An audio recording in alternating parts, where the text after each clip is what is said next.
Le gouvernement haïtien a commémoré le jeudi 7 juillet le premier anniversaire de l'assassinat du président Jovenel Moïse. Une cérémonie s'est déroulée dans la plus grande simplicité, sans fanfare ni défilé militaire dans les jardins du Mupana, alors que la famille du chef de l'État assassiné se réunissait au Cap Haïtien. Dans son discours de circonstance, Ariel Henry promet de tout mettre en œuvre pour faire triompher la justice dans le cadre de ce dossier. Selon lui, le président Moïse accordait de l'importance aux revendications de nos concitoyens de ceux de l'arrière-pays qu'il considérait comme des oubliés du système. À la place du mausolée annoncé par le gouvernement, c'est plutôt un mémorial qui a été érigé au Bureau national d'ethnologie. La famille du défunt, le peuple haïtien, la diaspora haïtienne ne pourront faire le deuil de cette perte tant que nous n'aurons pas fait la lumière sur ce qui s'est passé véritablement dans la nuit du 6 au 7 juillet 2021.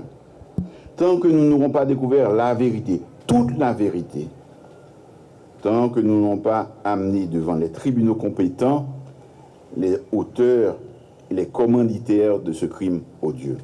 C'est à sa famille et au peuple haïtien que justice sera rendue, que la justice aura déterminé qui sont les vrais responsables de l'assassinat du président. Je renouvelle ici, devant la nation, ma détermination à encourager sans relâche la poursuite de l'enquête jusqu'à son aboutissement. La justice haïtienne peut compter sur le soutien indéfectible du gouvernement. Malgré sa faiblesse, la justice doit continuer à faire le maximum pour traquer les coupables, les traduire devant leurs juges et leur infliger des peines exemplaires et dissuasives pour que plus jamais notre pays n'ait à revivre un pareil drame.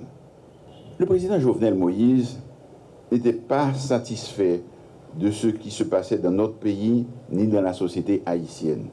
Il voulait que cesse cette violence aveugle qui fait trop sang couler, qui mettait trop de l'eau dans le jet, qui fait trop de victimes, trop de kidnapping, trop d'actes, brigantailles, gang capsimé la terreur dans tout le pays.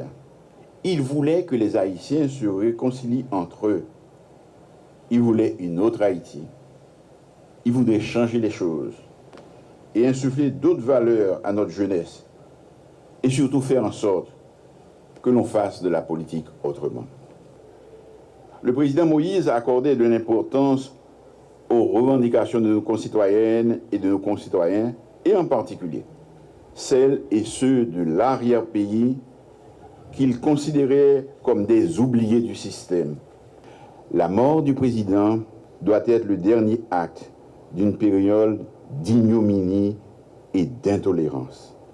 Puisse le rêve d'une nation haïtienne réconciliée que le président portait, une nation où tous jouissent des mêmes droits et ont les mêmes chances, où l'électricité est disponible dans les cailles-pailles comme dans les grandes villas, où l'eau irrigue toutes les parcelles, devenir une réalité. C'est la meilleure façon de rendre hommage au président et d'honorer sa mémoire. C'est l'appel que je veux lancer à toutes celles et à tous ceux qui auront la lourde tâche de le remplacer à la tête de l'État. Il a voulu, à sa manière, changer le cours de notre histoire.